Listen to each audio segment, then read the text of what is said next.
तो last lecture में हमने ना ये वाला फॉर्मूला पढ़ा था, है ना, एडिशन थ्योरम वाला, और इस वाले फॉर्मूले को डिस्कस किया था और कुछ रूल्स पढ़े थे और उन पर बेस्ड हमने एक दो कुछ क्वेश्चन किए थे सॉल्व। ठीक है, अब यही आ गया यहाँ पर एक और जो है रिजल्ट आ गया जो कि ये कहता है theorem of total probability for n mutually exclusive event. अगर एन म्यूचुअली एक्सक्लूसिव इवेंट है, जैसे यहाँ पे ये दो म्यूचुअली एक्सक्लूसिव इवेंट थे, तो इनके यूनियन की जो प्रोबेबिलिटी आई वो क्या आई, इनके अलग अलग सम के इक्वल आई। ठीक है, और अगर हम ऐसे ही एन म्यूचुअली एक्सक्लूसिव इवेंट रहेंगे तो उनकी जो प्रोबेबिलिटी आएगी ना वो ऐसी आएगी, ये सभी इवेंट्स के अलग अलग प्रोबेबिलिटी के सम के इक्वल आएगा। यही मतलब है इसका। ठीक है, अब कुछ क्वेश्चंस इस पे बेस्ड डिस्कस कर लेते हैं। देखो, अब तो उसी पे बेस्ड ये क्वेश्चन है। क्या बोल रहा है ये क्वेश्चन? कह रहा है if 1/4 is the probability of winning a race by the horse A. ठीक है, 1/3 be the probability of winning of the same race by horse B. Find the probability that, अब ये क्या लिखा है समझ में नहीं आ रहा है। Find the probability that one of these horses, क्या लिखा है? One of these horses। ठीक है, इरेज नहीं हो रहा है। One of these horses,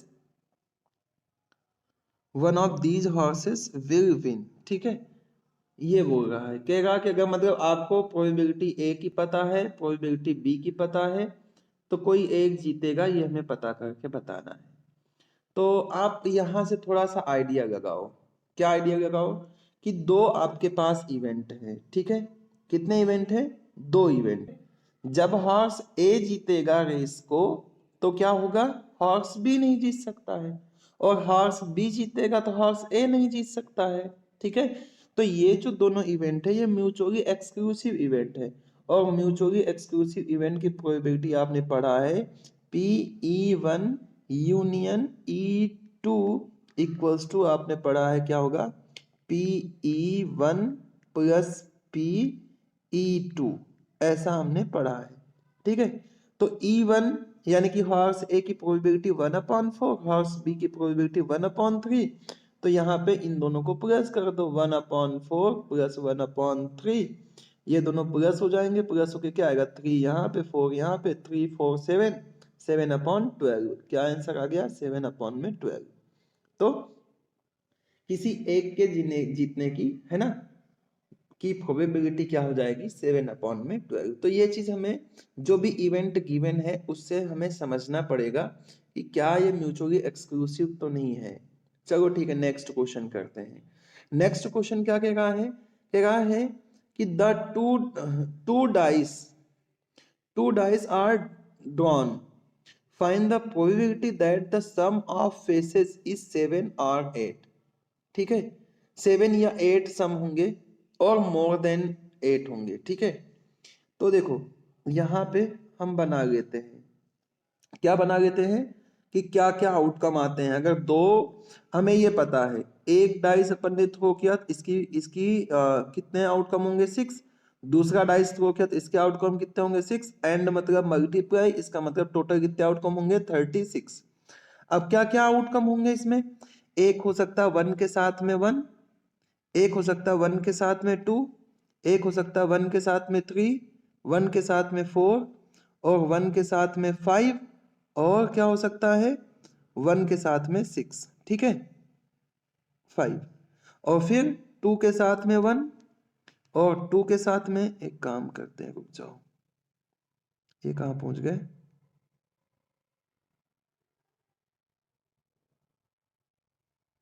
इसको कलर चेंज कर देते हैं ना। कितना?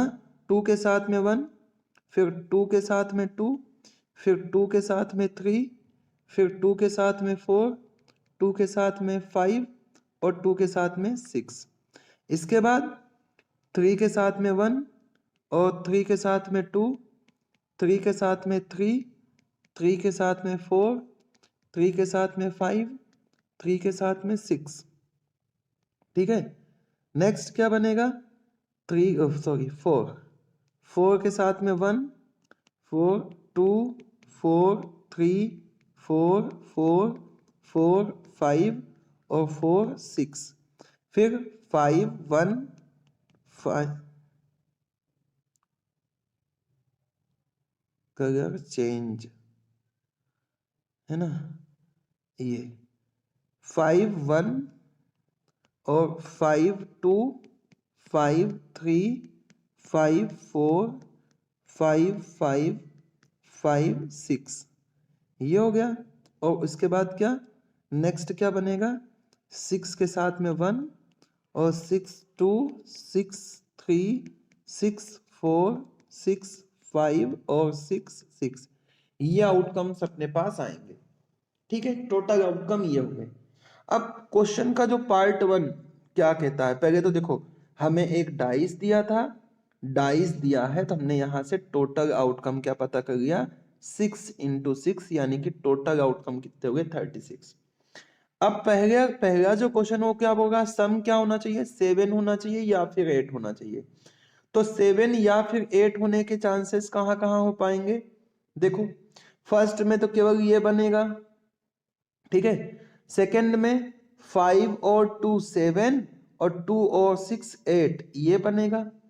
3 और 4 7, 3 और 5 8। फिर 4 और 3 7, 4 और 4 8। फिर 5 और 3 8 और 5 और 2 7। फिर 6 और 1 7, 6 और 2 8। तो कितने बन गए? 1 2 3 4 5 6 7 8 9 10 और 11। कितने बन गए? 11 बन गए, जिसमें 7 होता है या 8 होता है। टोटल कितने आए? है ना, 7 होता है तो कितना आया? 7 होता है, 7 अगर काउंट कर कितने आ गए? 1 2 3 4 5 6। 6 ऐसे मिल रहे हैं जिसमें क्या आ रहा है? 7 आ रहा है। तो 7 आने की प्रोबेबिलिटी कितनी हो गई? 7 आने की प्रोबेबिलिटी अगर हम बोल दे E1 इवेंट है जो हमें बताता है कि 7 सम आ रहा है, तो इसकी प्रोबेबिलिटी कितनी? 6 अपॉन में 36। और इसका मतलब क्या हो गया? 1 अपॉन में 6। और अगर आपसे पूछता है मतलब 8 आने की प्रोबेबिलिटी, तो प्रोबेबिलिटी ऑफ E2 बोल दो 8 वाला है। 8 है तो क्या होगा बताओ? 8 के कितने चांसेस है? कितने हैं? 1 2 3 4 5 है। तो इसकी प्रोबेबिलिटी कितनी हो गई? 5 अपॉन में 8। लेकिन हमसे जो क्वेश्चन यहाँ पे पूछ रहा है वो क्या पूछ रहा है? या तो 7 आए या तो 8, है ना। 7 और 8 बोल रहा है, यानी कि हमसे क्या पूछ रहा है? हमसे ये पूछ रहा है probability of E1 union E2। ठीक है, क्या पूछ रहा है? Probability of E1 union E2। अब बताओ कि अगर एक एक इवेंट है जिसमें 7 आ रहा है, एक इवेंट है जिसमें 8 आ रहा है, तो क्या ये दोनों म्यूचुअली एक्सक्लूसिव इवेंट हो सकते हैं? बिल्कुल हो सकते हैं, क्योंकि अगर डाइस दोनों डाइस पे 7 आएगा तो फिर 8 उस टाइम पे नहीं आ सकता है, और अगर 8 आएगा तो 7 नहीं आ सकता है। इसका मतलब E1 और E2 कैसे हैं? म्यूचुअली एक्सक्लूसिव है। इसका मतलब इसकी जो 7 और 8 आने की जो प्रोबेबिलिटी होगी वो क्या होगी? PE1 प्लस में PE2। ठीक है, और ये क्या आया है? एक आया 1/6, एक आया 5/36। तो कितना हो जाएगा? 1/6 प्लस 5/36। और इसको एलसीएम लेके प्लस कर लो। एलसीएम लेके प्लस करोगे तो कितना आ जाएगा? 6 + 5/36। इसका मतलब 11/36 ये आ जाएगी प्रोबेबिलिटी। ये चीज अपन ने सीखी थी कि अगर और आता है, थोड़ा जूम कर लो, है ना।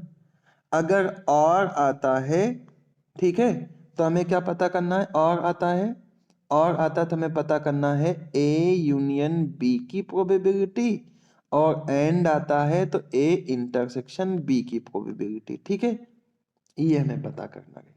तो यहाँ पे इस वाले क्वेश्चन में क्या पूछा था? 7 और 8। तो हमने क्या पता करा?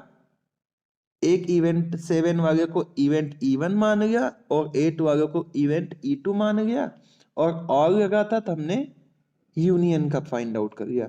अब दूसरा वाला क्वेश्चन यहाँ पे क्या पूछ रहा है, जो सेकेंड पार्ट था इस क्वेश्चन का, सेकेंड पार्ट में हमसे पूछ रहा है कि बताओ प्रोबेबिलिटी उस वाली कंडीशन की जिसमें क्या हो मोर देन 8 आए। तो यहाँ पे जो हमने आउटकम्स लिखे हैं इसे मोर देन 8 किस में आएगा, एक तो यहां से ये आएगा, कौन सा आएगा, एक ये वाला आ जाएगा 6 + 3 9, 5 4 9 और 6 4 10, 5 4 9, 5 5 10, 5 6 11, ठीक है इतना हो गया। फिर 6 3 9 1, 6 4 10 2, 6 5 11, 6 6 12, इतने सारे हो जाएंगे क्या, और इतने सारे हो जाएंगे, टोटल अपने पास कितना आ जाएगा, कितना आएगा, मोर देन 8 बोला तो 8 से ज्यादा आने वाले कितने हो गए, 10 हो गए हैं। तो अगर अपन प्रोबेबिलिटी बोल दे मोर देन 8 वाला का इवेंट कितना है, E3 है, तो PE3 जो हो जाएगा कितना हो जाएगा, 10/36, 2 से कैंसिल कर दो तो 2 5 जा और 2 18 जा, यानी कि 5/18 इसकी प्रोबेबिलिटी आ गई। ठीक है, अब इसको ऐसा भी कर सकते हो, ये तो अपन ने डायरेक्ट सॉल्व कर लिया। अब अगर इंटरसेक्शन वाला सम वाला वो लगाना चाहते हैं मतलब ठीक है ऐसे कर सकते हैं, ऐसे ही करो ज्यादा सही है। ओके, तो पहले मोर देन 8 कितने आ रहे हैं उनको फाइंड आउट कर लिया, फेवरेबल इवेंट हो गया अपन में टोटल कर दिया, खत्म। देखो क्या पढ़ने चल रहे हैं अपन, conditional probability, conditional probability. Okay, तो कंडीशनल प्रोबेबिलिटी का मतलब क्या हो गया, मान लो आपके पास दो इवेंट है, ठीक है, हमने मान लिया let A and B, let A and B be two events such that probability of A is greater than 0, ठीक है, यानी इक्वल्स टू 0 नहीं रहेगा, ग्रेटर देन लिख दिया मतलब 0 के इक्वल नहीं रहेगा, मतलब आगे कुछ तो लॉजिक होगा इसका, ठीक है, आगे चलते हैं इसके। फिर अगर ऐसा है तो देन प्रोबेबिलिटी ऑफ B और ये सिंबल और A, ठीक है, डिनोट द कंडीशनल प्रोबेबिलिटी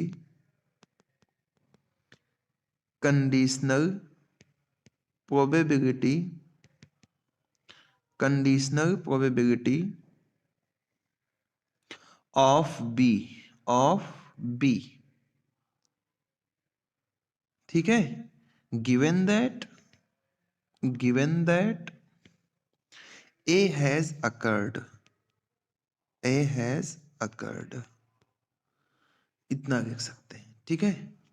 इसका मतलब A is known to have occurred, it becomes a new sample space replacing the original sample space, ठीक है, यानी कि A ऑलरेडी नोन है तो ये रिप्लेस कर देगा अपने पहले वाले सैंपल स्पेस S को। तो जो कंडीशनल प्रोबेबिलिटी इसकी आएगी यानी कि P B A, ये जो वैल्यू आएगी इसका मतलब होगा क्या, probability of A intersection B upon में प्रोबेबिलिटी ऑफ A, ये मीनिंग होगा किसका, कंडीशनल प्रोबेबिलिटी का यहाँ पे, यानी कि कंडीशनल प्रोबेबिलिटी ऑफ B, ठीक है, जब हमें A गिवन रहेगा, ठीक है, ये डेफिनेशन होगी किसकी, the conditional probability of B given that A, ठीक है, ये नोट कर लो। मान लो आपको इसी में क्या, मान लो A नहीं गिवन है B गिवन है, तो आपको जो कंडीशनल प्रोबेबिलिटी A की बनेगी जब B गिवन रहेगा, तो उसे डिनोट करोगे PAB ऐसा। और इसका मतलब यही होगा probability of A intersection B upon में कितना प्रोबेबिलिटी ऑफ B। ठीक है, देखो यहाँ का मतलब क्या निकला, जैसे अपन ने लिखा probability of A greater then 0। अगर यहाँ probability of A greater then 0 अगर इक्वल्स टू 0 हो जाता तो क्या हो जाता, यहाँ अपॉन में 0 आ जाता, इसका मतलब इन्फिनिटी बन जाता। ठीक है, इसलिए जो प्रोबेबिलिटी A है इस वाले कंडीशन में वो क्या होना चाहिए, ग्रेटर देन 0। और इस वाले कंडीशन में प्रोबेबिलिटी B क्या होना चाहिए, ग्रेटर देन 0 होना चाहिए, 0 के इक्वल नहीं होना चाहिए। ठीक है, क्या नोट करने वाली चीज है, इसी फॉर्मूले को इधर उधर भेज भाज के, है ना, जैसे ये वाला फॉर्मूला आया था probability of E2 upon E1, ये ऐसा आया था, ये फॉर्मूला बना था। अब ये जो इधर अपॉन में इसको उधर भेज दो, तो probability of E1 intersection E2 क्या आ गया, प्रोबेबिलिटी ऑफ E1 और probability of E2 condition E1, ये बन जाएगा। ठीक है, ऐसे ही probability of E1 intersection E2 जो है इसको इस तरीके से हम लिख सकते हैं। ठीक है, काम का है ये, इस तरीके से लिख दिया। अब यहां पे देखो, इसके बाद जब हम चले, जहां पे हमें समझना है क्या, इंडिपेंडेंट एंड डिपेंडेंट इवेंट्स क्या होते हैं। तो देखो सिंपल सी डेफिनेशन लिखी यहाँ पे कि let E1 and E2 be two events of a sample space if occurrence of E1 does not depend on the occurrence of E2, ठीक है, and occurrence of E2 does not depend on the occurrence of E1। in other words, कोई भी एक event दूसरे पे कोई भी effect नहीं डालता है, तो इन्हें हम आपस में क्या बोलते हैं, इंडिपेंडेंट इवेंट बोलते हैं। और अगर ये एक दूसरे पे इफेक्ट डालते हैं तो ये कैसे हो जाएंगे, डिपेंडेंट इवेंट हो जाएंगे। चलो फटाक से एक एग्जाम्पल समझते हैं अपन। अगर E1 and E2 to events है किसी सैंपल स्पेस के, तो इन्हें इंडिपेंडेंट इवेंट कहा जाएगा अगर इनके इंटरसेक्शन की जो प्रोबेबिलिटी है वो इनके अलग अलग प्रोबेबिलिटी के मल्टीप्लाई के इक्वल हो जाए। ठीक है, और अगर इक्वल नहीं होती है तो इन्हें क्या बोलेंगे, डिपेंडेंट बोलेंगे। इसी चीज को एक और टर्म में समझ सकते हैं जिसमें ये बोल रहे हैं कि if E1 and E2 be any two event of a sample space S, then E1 and E2 are called independent if probability of E1 conditional probability of E1 when E2 has occurred, यानी कि probability of E1 पता करो ये किसके equal आ जाए, probability of E1 occurred even when E2 occurred। ठीक है, इस तरीके से। और इसी चीज को एक थ्योरम की हेल्प से भी हमें बता दिया कि probability of A intersection B जो रहेगा, यानी कि probability of A and B जो रहेगा वो क्या रहेगा, probability of A and probability of B रहेगा अगर ये दोनों इवेंट कैसे हैं, इंडिपेंडेंट हैं। अगर ये दोनों इवेंट इंडिपेंडेंट हैं तो इनकी प्रोबेबिलिटी एक दूसरे के प्रोडक्ट के इक्वल होगी। ठीक है, तो ये वाला जो सम है ये शायद आपके एग्जाम में 2020 में आया हुआ है।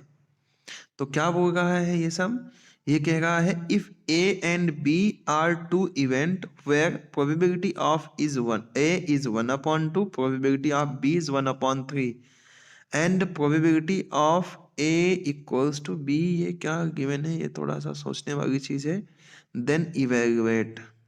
ठीक है, ये हमें पता करना है। ये ना बुक में करेक्ट कर लेना प्रियांशी, बुक में करेक्ट कर लेना कि ये क्या गिवन है, probability of A intersection B given है 1/4।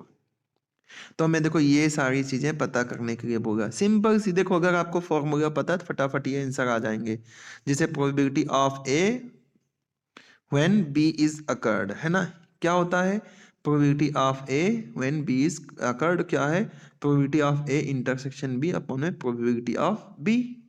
सिंपल सा फॉर्मूला लगा दिया अपन ने, और probability of A intersection B given है 1/4 और ये गिवन है 1/3, सॉल्व कर दिया तो 3/4 आ गया। सेम ऐसे ही ये वाला सम भी हो जाएगा, है ना। और फिर हमसे क्या पूछ रहा है, probability of A union B, और इसका फॉर्मूला हमें सम वाले फॉर्मूले से पता है कि probability of A plus probability of B minus probability of A intersection B. ये वैल्यू पुट करी अपन ने और सॉल्व कर दिया, आंसर आ गया। ठीक है,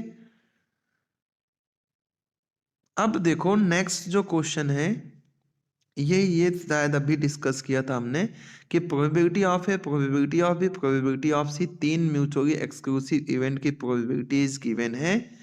तो इसको डिस्कस करना है। क्या डिस्कस करना है कि अगर म्यूचुअली एक्सक्लूसिव हैं तो इनका अगर हम आपस में सम कर देते हैं तो हमें क्या मिलना चाहिए, इनके यूनियन की, A union B union C की प्रोबेबिलिटी मिलनी चाहिए। लेकिन जब हम इसको प्लस कर रहे हैं तो हमें क्या मिल रहा है आंसर में, 13/12, जो कि क्या है, ग्रेटर देन 1 है। और अगर ग्रेटर देन 1 है तो हमें पता है किसी भी इवेंट की प्रोबेबिलिटी जो है प्रोबेबिलिटी ग्रेटर देन 1 नहीं हो सकती है। तो यानी कि ये स्टेटमेंट फॉल्स है कि ये जो है म्यूचुअली एक्सक्लूसिव है। ठीक है, तो ये भी क्वेश्चन हो गया।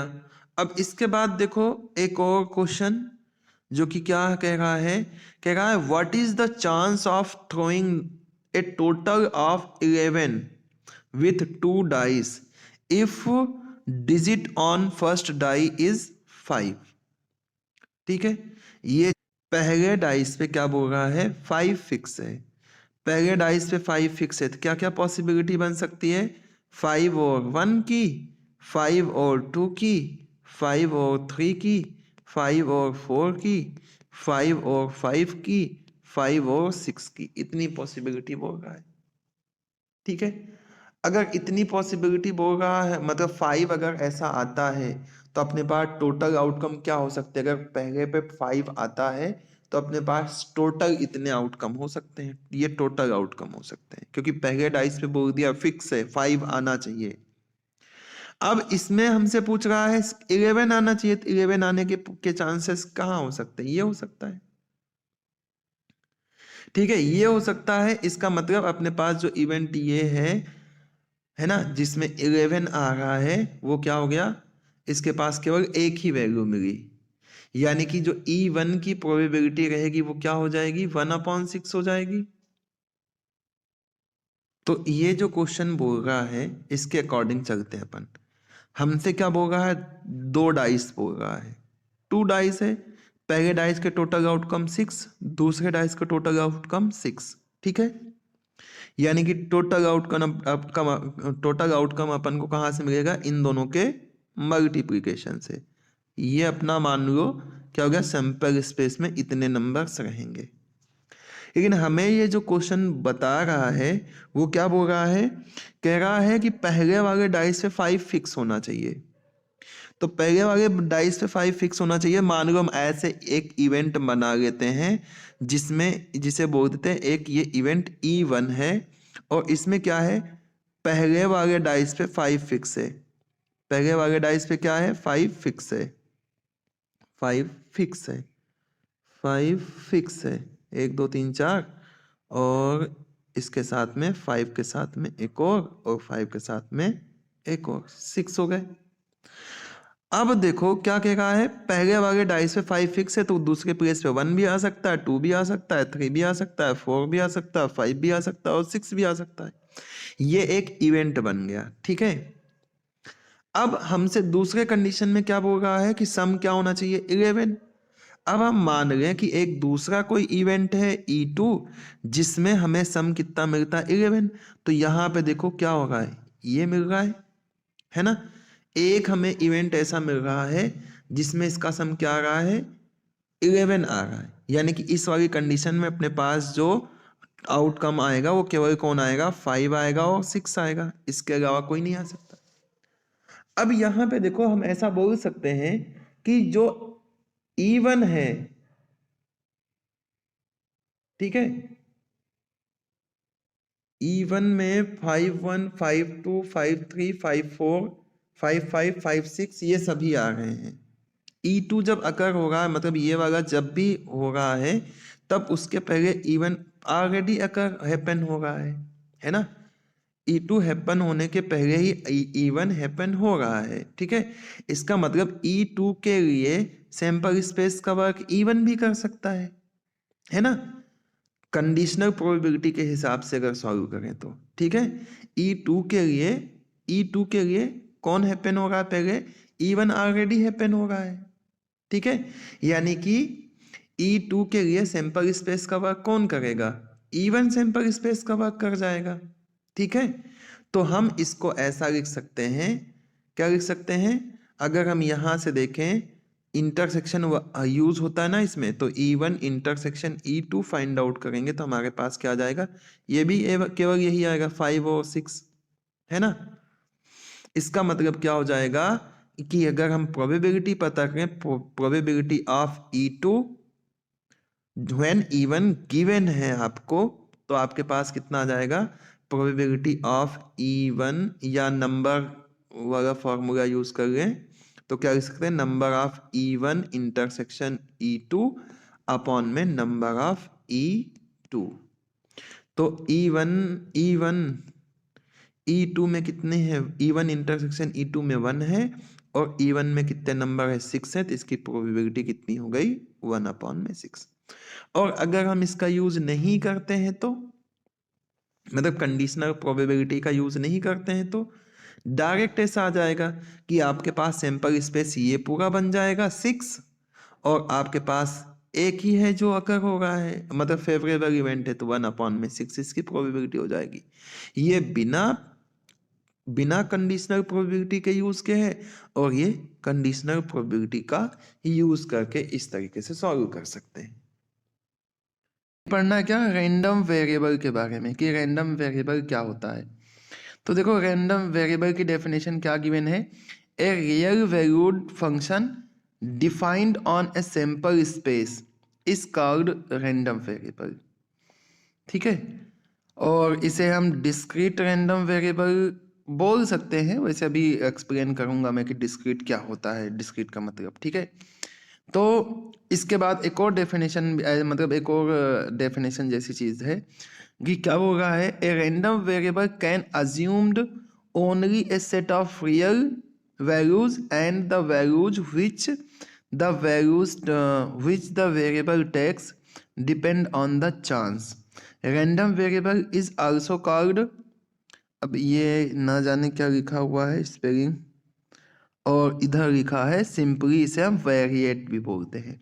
तो देखो रैंडम वेरिएबल का मतलब होता है, रैंडम वेरिएबल एक तरीके का फंक्शन होता है। रैंडम वेरिएबल क्या होता है, एक तरीके का फंक्शन होता है जो कि क्या करता है, सैंपल स्पेस से मैप करता है किसको, रियल नंबर्स को। सैंपल स्पेस से किसको मैप करता है, रियल नंबर्स को। तो क्या मतलब निकला कि रैंडम वेरिएबल क्या है, रैंडम वेरिएबल एक फंक्शन है। फंक्शन कैसे हुआ, फंक्शन ऐसे हुआ कि ये जो सैंपल स्पेस है अपना, उस सैंपल स्पेस को किससे करता है, मैप करता है, किससे मैप करता है, ये मैप करता है सैंपल स्पेस को रियल नंबर से। मतलब सैंपल स्पेस में जो भी पॉइंट्स है, जो भी पॉइंट्स है सैंपल स्पेस में, उन पॉइंट्स के प्रोबेबिलिटी के साथ में मैपिंग कर देता है, ठीक है। इसलिए इसे हम बोलते हैं कि ये एक फंक्शन है जो कि इधर देखो, प्रोबेबिलिटी क्या होती है, प्रोबेबिलिटी 0 से लेकर 1 तक होती है, मतलब रियल नंबर से, है ना, या ऐसा बोलते हैं रियल नंबर के सबसेट से होती है। तो रैंडम वेरिएबल का मतलब क्या हो गया, एक फंक्शन है जो कि सैंपल स्पेस से कहाँ मैप कर रहा है, रियल नंबर के सेट में मैपिंग कर रहा है, या फंक्शन बोल सकते हैं, ठीक है। अब ये जो रैंडम वेरिएबल होते हैं ये दो तरीके के होते हैं। कैसे होते हैं, पहले तो एक रैंडम वेरिएबल ही समझ लेते हैं। जैसे मान लो हमने 2 कॉइन टॉस की, 2 कॉइन टॉस की, इसके 2 इसके 2, तो टोटल कितने आउटकम मिलेंगे आपको, 4। यानी कि एच एच मिलेगा, एच टी मिलेगा, टी एच मिलेगा, और क्या मिलेगा, टी टी मिलेगा, ठीक है। तो रैंडम वेरिएबल का मतलब क्या हुआ, जैसे मान लो हेड लेके चले, तो रैंडम वेरिएबल का मतलब हो गया कि 0 हेड, 1 हेड, 2 हेड, और इससे ज्यादा हेड तो हो नहीं सकते। तो समझ लो ये रैंडम वेरिएबल हो गया। अब रैंडम वेरिएबल में क्या हो गया, इनको इनकी प्रोबेबिलिटी के साथ मैप करो। तो अगर हम बोले 0 हेड आने वाले कितने हैं, 1 हैं, तो इसकी प्रोबेबिलिटी कितनी हो जाएगी, 1/2 हो जाएगी। 1 हेड आने वाले कितने हैं, 2 हैं, तो इसकी प्रोबेबिलिटी कितनी, 2/4, यानी कि 2/4, लिख दो 1/2, यहाँ पे 4, हाँ। और 2 हेड आने वाले कितने हैं, 1 है, तो इसकी प्रोबेबिलिटी कितनी है 1/4। तो ये जो है ये इसे हम बोलते हैं रैंडम वेरिएबल्स, और ये इनकी प्रोबेबिलिटीज हैं। और जब हम इस तरीके से इसको एक्सप्रेस कर देते हैं तो इसे कहा जाता है प्रोबेबिलिटी डिस्ट्रीब्यूशन कहा जाता है, ठीक है। तो एक एक मतलब कितनी सारी चीज हो गई, रैंडम वेरिएबल में ही प्रोबेबिलिटी डिस्ट्रीब्यूशन भी समझ गया। रैंडम वेरिएबल मतलब जो अपने पास सैंपल स्पेस है, इस सैंपल स्पेस से मैपिंग कर दें किसमें, रियल नंबर्स में, तो उसे ही रैंडम वेरिएबल बोलेंगे।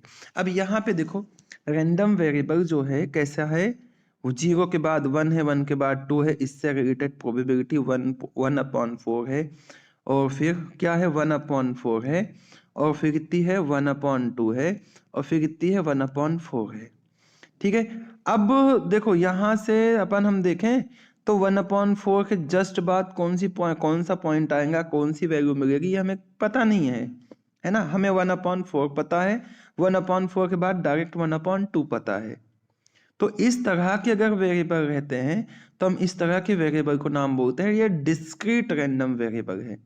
और कंटिन्यूअस का मतलब तो आपने समझा है, कंटिन्यूअस मतलब वही फंक्शन, फंक्शन मतलब कंटिन्यूअस क्या होता है, कहीं पे भी ब्रेक ना हो, यानी कि 1/4 के बाद जितने भी वैल्यूज है हर एक वैल्यू पे ये पहुंचे, हर एक वैल्यू प्रोबेबिलिटी में आए, तो हम बोलते हैं उसे कंटिन्यूअस। जनरली जो कंटिन्यूअस रैंडम वेरिएबल होता है ना, वो ऐसे सैंपल स्पेस के लिए होता है जिसके पास सैंपल पॉइंट बहुत सारे हों, इनफाइनाइट जैसे सैंपल पॉइंट हों, है ना, कैसे हो, इनफाइनाइट जैसे सैंपल पॉइंट्स हो। तो वहां के लिए हम क्या बोलते हैं कि जो रैंडम वेरिएबल है वो कंटिन्यूअस है। और ऐसे हैं जैसे मान लो अपन ने ये लिया तो कितने पॉइंट मिल गए, 4 पॉइंट मिल गए हैं, इनकी प्रोबेबिलिटी में हम कंटिन्यूटी शो ही नहीं कर सकते। जैसे मान लो ये आया, कितना आया 1/4 आया, इसे क्या बोलोगे 0.25, क्या बोलोगे 0.25। 1/2 आया, इसे क्या बोलोगे 0.5। फिर 1/4 आया, इसका मतलब क्या आया, इसका मतलब क्या आया 0.25। अब मान लो इसका ग्राफ प्लॉट करें अपन, इसका ग्राफ प्लॉट करें तो मान लो यहाँ पे क्या है, ये 1 है, मतलब ये 0 यहाँ ले लो, ये 0 है, ये 1 है, ये 2 है, ये मान लो हेड रिप्रेजेंट कर रहे हैं, ठीक है अपन। और यहाँ पे मान लो ये है 0.5, 0.25, यहाँ पे आ गया 0.5, ऐसा है, और ऊपर रहेगा 0.75, ऐसा, इस तरीके से वाई एक्सिस बना गया। अब जब हम इस पे ग्राफ प्लॉट करेंगे तो देखो क्या मिलेगा, 0 हेड आने पे कितनी प्रोबेबिलिटी है 0.5, यानी कि ये पॉइंट मिला हमें। और 0.1 हेड आने की प्रोबेबिलिटी कितनी है 0.5 है, यानी कि ये वाला पॉइंट मिलेगा।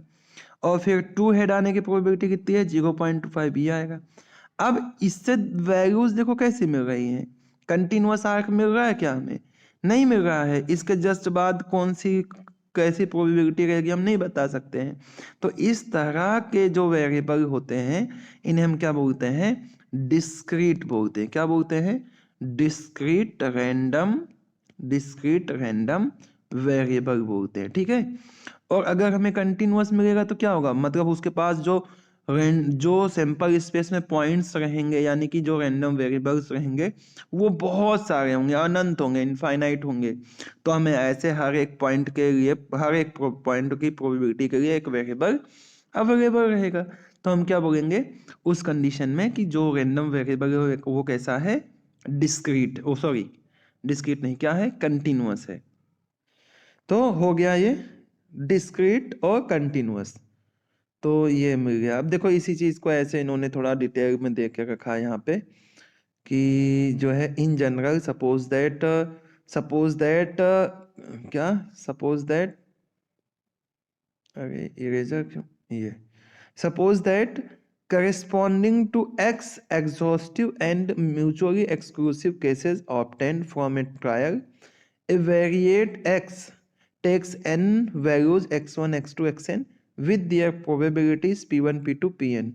The set of values xi's with their probabilities pi is called probability distribution। यानी कि जो अभी अपन ने लिखा था ये इस तरीके से कि 0 हेड आया, 1 हेड आया, 2 हेड आया, और इनकी प्रोबेबिलिटी के साथ में लिख दिया, तो इसे क्या बोलते हैं, प्रोबेबिलिटी डिस्ट्रीब्यूशन बोलते हैं, ठीक है, प्रोबेबिलिटी डिस्ट्रीब्यूशन बोलते हैं।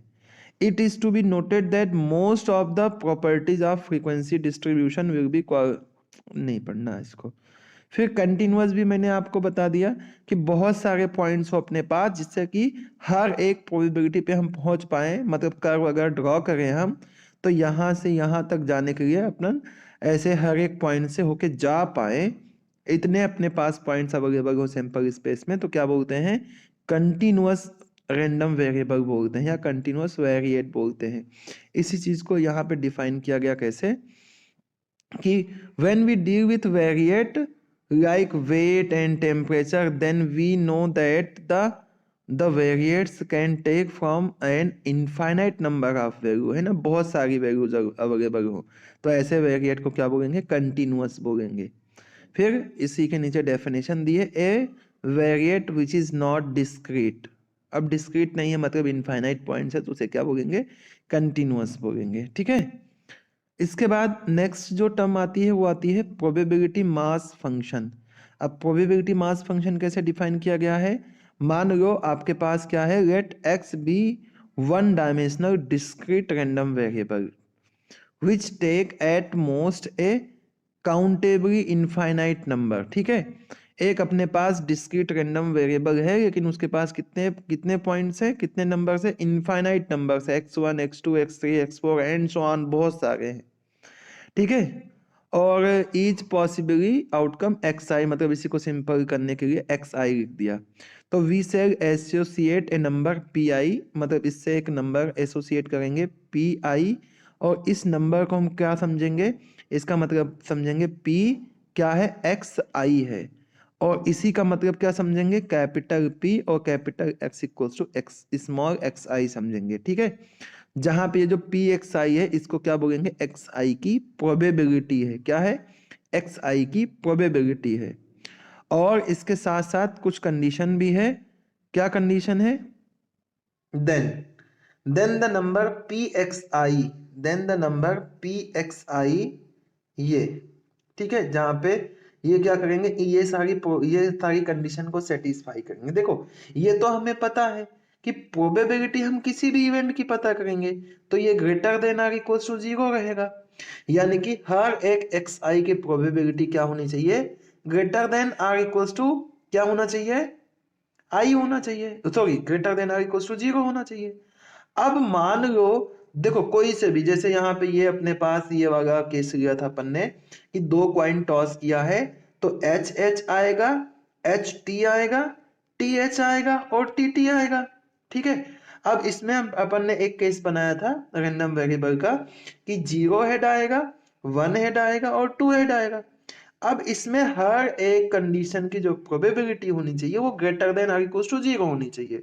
और दूसरी कंडीशन क्या है, इन सभी कंडीशन में प्रोबेबिलिटीज का अगर हम सम करते हैं, मतलब यहाँ पे जो प्रोबेबिलिटी आएगी 1/4, यहाँ पे जो प्रोबेबिलिटी आएगी 1/2, और यहाँ पे जो प्रोबेबिलिटी आएगी 1/4, इन सबको प्लस करते क्या आना चाहिए, 1 आना चाहिए, ठीक है। यही कंडीशन की बात ये कर रहा है कि जितने भी ये प्रोबेबिलिटीज रहेंगी सभी अलग अलग सेपरेटली इनकी probabilities greater than are equal to 0 होना चाहिए, और इन सभी को ये जितने भी पॉसिबल हो पाए इन सभी का प्लस क्या होना चाहिए, 1 के इक्वल होना चाहिए। तो हम इसे ही क्या बोलते हैं, प्रोबेबिलिटी मास फंक्शन, या इसे शॉर्ट में पीएमएफ भी बोलते हैं, ठीक है, probability mass function of random variable x. Okay, बताओ इतना समझ में आया क्या,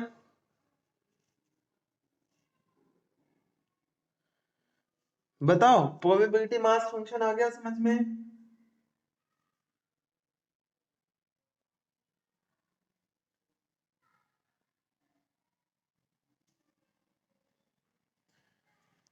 अरे बोलो भाई, हाँ इन दोनों कंडीशन को मिला देंगे तो ये बनाएगा क्या, प्रोबेबिलिटी मास फंक्शन।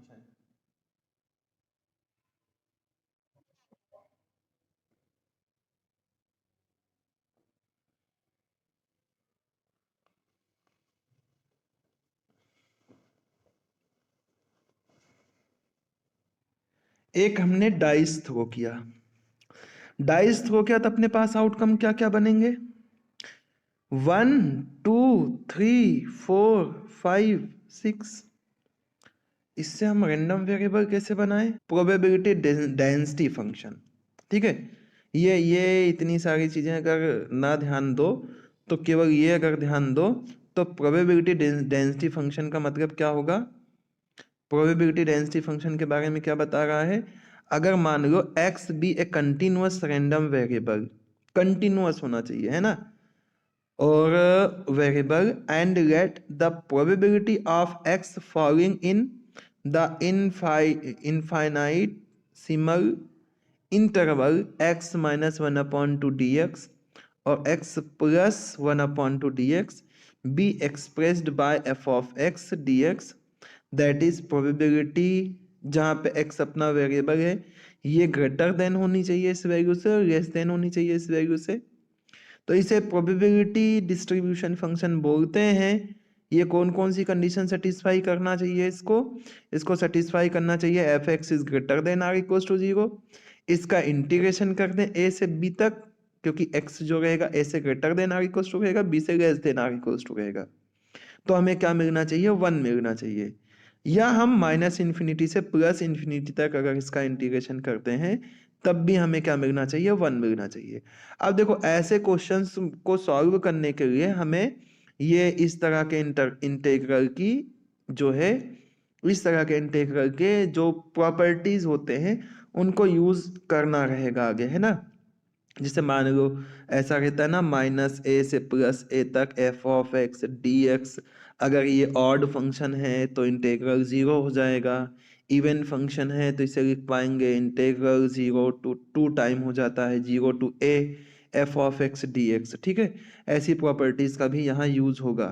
तो प्रोबेबिलिटी क्या, प्रोबेबिलिटी डेंसिटी फंक्शन जो है सेम लगभग नियरली ऐसा ही कुछ है जैसा अपन ने ऊपर पढ़ा, प्रोबेबिलिटी मास फंक्शन, हर एक पॉइंट की probability greater than are equal to 0, total probability जितने भी उसमें पॉसिबल हो पाए पॉइंट्स उनकी प्रोबेबिलिटी जो अपन निकालेंगे वो क्या हो जाएगा, 1 के इक्वल हो जाएगा, तो इसे हम क्या बोलेंगे, प्रोबेबिलिटी डेंसिटी फंक्शन, या इसे शॉर्ट में पीडीएफ बोलते हैं। इस पे बेस्ड क्वेश्चन आपसे एग्जाम में पूछे जाएंगे, पक्का है।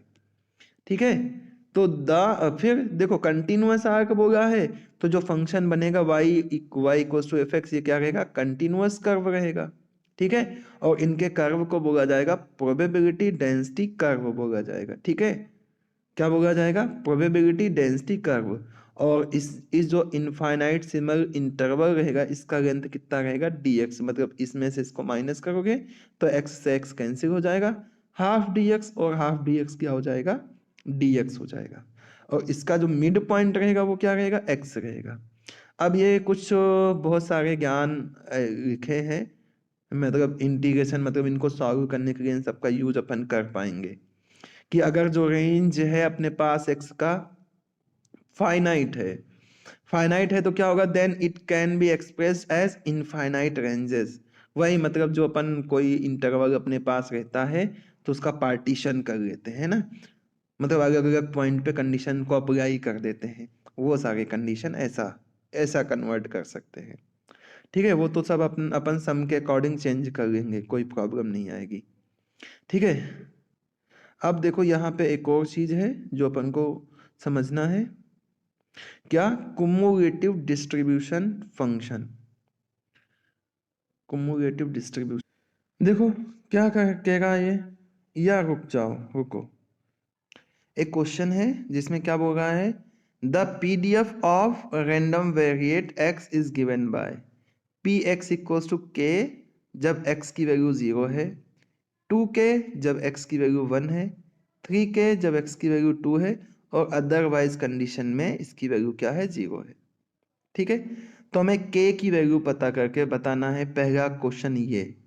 दूसरा क्वेश्चन है इवेल्युएट करना है px जब 2 से छोटा होता है, फिर px जब 2 से less than are equal to होता है, और p जब x 0 से 0 और 2 के बीच में रहता है। ठीक है, ये तीन चीजें और फिर फाइंड द डिस्ट्रीब्यूशन फंक्शन, और हमें डिस्ट्रीब्यूशन फंक्शन पता करना है।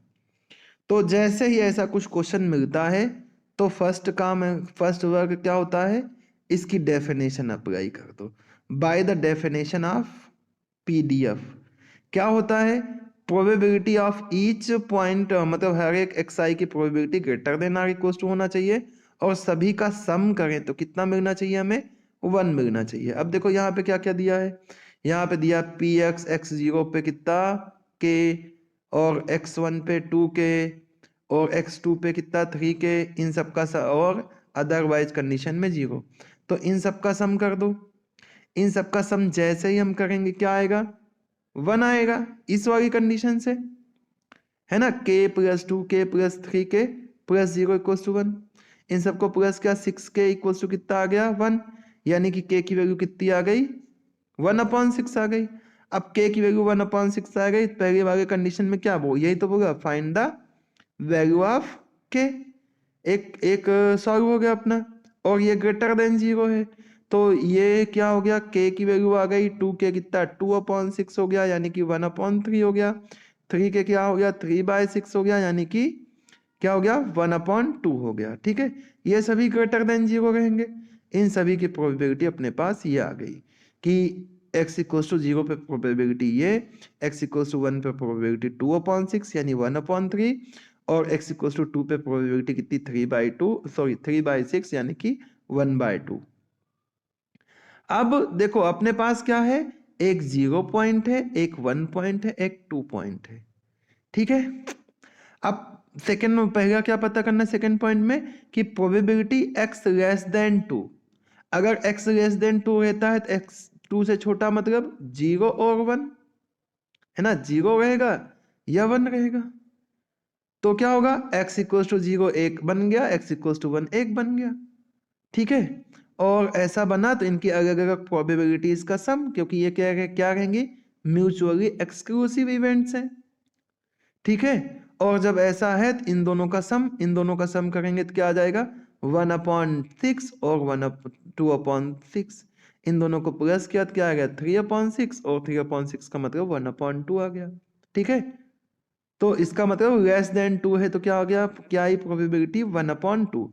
अगर लेस देन इक्वल्स टू रहेगी मतलब यहां तक के सारे वैल्यूज शामिल, और इन सब का क्या कर दो, आपस में सम कर दो, आपस में सम करोगे कितना आ जाएगा, 1 आ जाएगा। ठीक है, तो ये आ गई इसकी वैल्यू जब less than are equals to 2 है। और क्या है, less than are equals to 2, इसके साथ में क्या है, 0 से बड़ा और 2 से छोटा। अब तीसरी वाली कंडीशन ले लो कि जब क्या रहे, x 0 से बड़ा रहे और 2 से छोटा, तो 0 है 1 है 2 है, इससे बड़ा मतलब ये गायब, इससे छोटा यानी कि ये गायब, बचा कौन, 1। 1 पे प्रोबेबिलिटी कितनी आई 2/6 यानी कि कितनी 1/3, ये भी हो गया। हमें पता करके बताना है कि सैंपल इसका डिस्ट्रीब्यूशन क्या होगा। ठीक है, डिस्ट्रीब्यूशन पता करते हैं इसका, कुमुलेटिव डिस्ट्रीब्यूशन फंक्शन। तो कुमुलेटिव डिस्ट्रीब्यूशन फंक्शन कैसे पता करेंगे, कैसे करेंगे, the probability that the value of a random variable x is less than are equals to small x। ठीक है, या तो स्मॉल x के इक्वल है तो क्या है, स्मॉल x से लेस देन है, तो इसे ही क्या बोलते हैं, कुमुलेटिव डिस्ट्रीब्यूशन फंक्शन। डेफिनेशन तो छोड़ो, बस मेन ये याद रखो, क्या याद रखना है आपको, कि ये जो फंक्शन रहेगा ये क्या रहेगा, ये समेशन क्या रहेगा, फंक्शन, ये जो कैपिटल x है, कैपिटल एफ ऑफ एक्स है, ये क्या रहेगा, summation x less than are equals to x i, और कितना पी एक्स आई। इस जब हम डिस्ट्रीब्यूशन फंक्शन पता करने जाएंगे तब ये वाले फॉर्मूले का यूज करेंगे, जब हमने हमारे पास क्या रहेगा, डिस्क्रीट रैंडम वेरिएबल रहेगा, और जब हमारे पास जो है कंटिन्यूअस रैंडम वेरिएबल रहेगा, उस कंडीशन में जब अपन पता करेंगे कुमुलेटिव डिस्ट्रीब्यूशन फंक्शन, तो F of X equals to क्या यूज करेंगे, यहाँ पे यूज करेंगे इंटेग्रल -∞ से x एफ ऑफ एक्स और dx का यूज करेंगे। ठीक है, बस ये दो चीज हमें याद रखना है कि जब अपने पास डिस्क्रीट डेटा है तब हमें इस वाले फॉर्मूले का यूज करना है। जब हमारे पास कंटिन्यूअस डेटा रहेगा तब ये वाले फॉर्मूले का यूज करना है। ठीक है, और ये कुछ प्रॉपर्टीज हैं कुमुलेटिव डिस्ट्रीब्यूशन फंक्शन का कि f माइनस इन्फिनिटी क्या होता है, 0 होता है। अगर कोई अपने पास fx क्या है, नॉन डिक्रीजिंग फंक्शन है, इसका मतलब x1 less than are equals to x2 है, fx1 less than are equals to fx2 होगा। फिर अगर हम ऐसे पता करें for a discontinuous variate p a greater than x, sorry p a less than capital X and less than b, इसकी वैल्यू क्या रहेगी, F B minus F A. ठीक है, और कंटिन्यूअस कंडीशन में ये फंक्शन इसके इक्वल रहेगा। ठीक है, प्लस इंफिनिटी पे एफ प्लस इंफिनिटी क्या रहेगा, 1 रहेगा। और बस इतनी चीज ध्यान रखो, और मेन ये दो फॉर्मूले याद रखो। ठीक है, कि capital F x equal to क्या होगा, summation x less than are equal to x i p x i इसके इक्वल होगा। तो अब जो हमारे पास क्वेश्चन था उसमें पता करते हैं प्रोबेबिलिटी डिस्ट्रीब्यूशन फंक्शन। ठीक है, इस फॉर्मूले का यूज कर अपने पास जो प्रोबेबिलिटीज है मतलब पी एक्स आई है वो क्या गिवन है, क्या आया था, हमने सॉल्व किया था पी एक्स इक्वल्स टू आया था कितना, 1/6 जब x इक्वल्स टू 0 है, और 2/6 जब x इक्वल्स टू 1 है, और 3/6 जब x इक्वल्स टू 2 है, और 0 है अदर देन कंडीशन में। ठीक है, अदर कोई सी भी कंडीशन रहेगी, उन सभी कंडीशंस में क्या रहेगी, ये वैल्यू रहेगी। ठीक है, तो अदर कोई भी कंडीशन, अगर यहाँ पे अदर कोई कंडीशन बनाओ x लेस देन 0 बनाओ तो इस कंडीशन में प्रोबेबिलिटी कितनी आएगी, 0 आएगी। ठीक है, अब यहाँ से प्रोबेबिलिटी डिस्ट्रीब्यूशन पता करते हैं। तो प्रोबेबिलिटी डिस्ट्रीब्यूशन पता करने के लिए क्या, कहाँ से स्टार्ट करेंगे, अपने पास 0 है, 1 है, 2 है। ठीक है, तो पहला पता करते हैं क्या होता है प्रोबेबिलिटी डिस्ट्रीब्यूशन का फॉर्मूला। प्रोबेबिलिटी डिस्ट्रीब्यूशन का फॉर्मूला है एफ एक्स इक्वल्स टू क्या होता है, summation x less than x i और कितना, पी एक्स आई। ठीक है, इसका यूज करो। तो अगर हम यहाँ पे देखें जब x less than are equals to क्या ले, 0 ले, तो क्या आएगा बताओ। अगर हम यहाँ पे ले लें कितना, x less than are equals to कितना, 0 ले लें, 0 लेंगे तो क्या आएगा बताओ। 0 से कम के लिए तो क्या है, 0 से कम के लिए प्रोबेबिलिटी कितनी है, 0 है, और 0 के लिए प्रोबेबिलिटी कितनी है, 1/6 है। तो टोटल अपने पास प्रोबेबिलिटी कितनी आ गई, 1/6 आ गई। कब, जब x less than are equals to 0 पर जाता है। ठीक है, नेक्स्ट वाली कंडीशन में अगर x को less than are equals to 1 ले तो वो वाली प्रोबेबिलिटी डिस्ट्रीब्यूशन जब क्या हो रहा है, summation x less than are equals to क्या है, 1 है। 1 है तो क्या होगा बताओ, एक जब x लेस देन 1 है, लेस देन 0 है, लेस देन 0 है तो क्या होगा, उसकी प्रोबेबिलिटी 0। जब 0 है तो क्या है, 1/6 है, और जब 1 है तो क्या आएगा, 2/6 आएगा। इन दोनों को प्लस करो कितना आएगा, 3/6, और इसकी वैल्यू कितनी, 1/2। ठीक है, ये x वाली x क्या हो गई, 1 वाली कंडीशन हो गई। ये क्या है, x इक्वल्स टू 0 लेंगे तब ये कंडीशन मिलेगी, और जब x इक्वल्स टू क्या लेंगे, 1 लेंगे तब ये कंडीशन मिलेगी, है ना। और x इक्वल्स टू 2 हो तो f of x equals to कितना आ जाएगा बताओ, summation x less than are equals to कितना, 1 हो गया, 2 लो, और यहाँ पे px अब कितना आएगा आपके पास, 0 से छोटे के लिए 0, और फिर 1 के लिए 1/6, फिर 2 के लिए 2/6, फिर 3 के मतलब 0 1, अच्छा 0 के लिए ये, 1 के लिए ये, और 2 के लिए कितना, 3/6। इन सभी को प्लस करो कितना आएगा, 6/6, और इसकी वैल्यू कितनी हुई, 1। ठीक है, तो जब x इक्वल्स टू 2 लिया हमने तो क्या आ गया, 1 आ गया। ओके, तो ये प्रोबेबिलिटी डिस्ट्रीब्यूशन अपने पास बना, और इसको अगर अपन मतलब ऐसे फंक्शन के फॉर्म में लिख दें तो कितना मिलेगा आपके पास, f of x equals to जब x लेस देन 0 है उस कंडीशन में 0, x लेस देन 0 है। और जब x 0 के इक्वल आया तो कितना 1/6, जब x क्या है 0 के इक्वल है। और कितना आया अपने पास 1/6 और प्लस किया तो 1/2, तो 1/2 आया जब x किसके इक्वल है 1 के इक्वल है। और 1 आया जब x किसके इक्वल है, जब x इक्वल है 2 के। तो ये प्रोबेबिलिटी फंक्शन अपने पास प्रोबेबिलिटी डिस्ट्रीब्यूशन फंक्शन बन के आ गया। तो नेक्स्ट क्वेश्चन जो कि एक क्या है कंटिन्यूअस रैंडम वेरिएबल के लिए f of x equals to C X square है, जहाँ पे x 0 और 1 के बीच में है। और फिर हमें c की वैल्यू फाइंड आउट करना है और डिटरमाइन करना probability that x is greater then 1/3 and x is less then 1/2, ये पता करना है। ठीक है, तो लिख के सॉल्व करते हैं इसको, है ना, ऐसे ऐसे प्रिंटेड पे नहीं वर्क करते हैं। देखो भाई, ऐसा गिवन है आपको कि जो फंक्शन है f of x equals to कितना गिवन है। तो देखो फंक्शन की वैल्यू कितनी गिवन है हमें, f of x equals to given है सी एक्स स्क्वायर। ओके, थोड़ा इसको और छोटा कर देते हैं बस। f of x equals to क्या गिवन है, सी एक्स का स्क्वायर। और यहाँ पे कंडीशन है 0 is less then x is less then 1। ठीक है, हमें c की वैल्यू पता करना है और हमें यहाँ पे कंडीशन ये गिवन है कि x प्रोबेबिलिटी पता करने के लिए कि x ग्रेटर देन है किससे 1/3 और ये लेस देन है 1/2 से।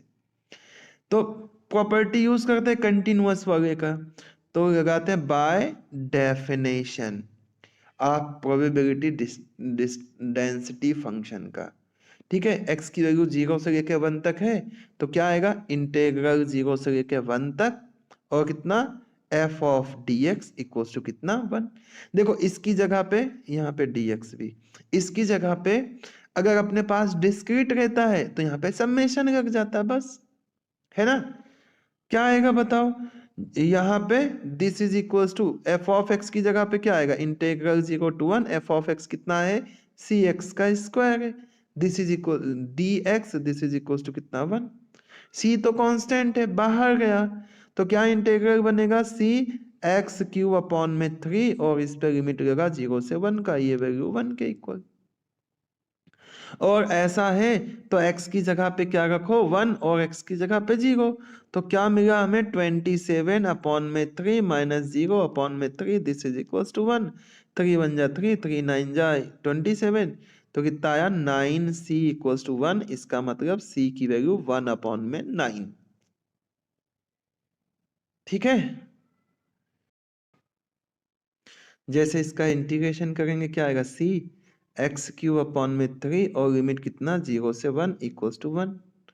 और इसको सॉल्व करोगे तो क्या आएगा बताओ, ये आ गया अपने पास c, x की जगह पे 1 रखो तो 1 का क्यूब 1 होगा, तो 1/3 माइनस 0 इक्वल्स टू 1।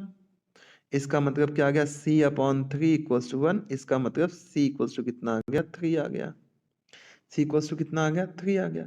तो पहली कंडीशन यही थी कि c की वैल्यू पता करो, c की वैल्यू आ गई अपने पास। अब देखो अपने पास f ऑफ x कितना हो जाएगा, this implies that f of x equals to c, c की जगह पे 3 तो 3x स्क्वायर आ गया। ठीक है, ये अपने पास फंक्शन आ गया। यहाँ पे कंडीशन क्या 0 less than x less then. अब हमें क्या बोला है, अब हमें बोला पता करने के लिए p1/3 less than x capital वाला और लेस देन 1/2। और ये पता करने के लिए कंटिन्यूअस डेटा में क्या करते हैं हम इंटीग्रेशन करते हैं। दिस इंटीग्रेशन कहाँ से 1, कहाँ से कहाँ तक इंटीग्रेशन 1/3 से 1/2 तक इंटीग्रेशन। कितना f ऑफ x और dx। क्या है f ऑफ x अपने पास 3x² और 1/3 से लेके 1/2 तक और dx। इसका इंटीग्रेशन करेंगे, देखो अपॉन में 3 आएगा, दोनों कैंसिल हो जाएंगे, बचेगा कितना x³ और इस पे लिमिट लगा 1/3 1/2 और यहाँ पे 1/3। वैल्यू पुट करते हैं 1/2 पुट करेंगे तो 1/8 -1/27। इसको सॉल्व करते हैं तो क्या आया 27 - 8 और अपॉन में कितना 27 और 8 का मल्टीप्लाई कितना आएगा 2 का क्यूब और 3 का क्यूब यानी कि 216 और इसका मतलब क्या आ जाएगा 19 अपॉन में 216 ये आ गई इसकी वैल्यू।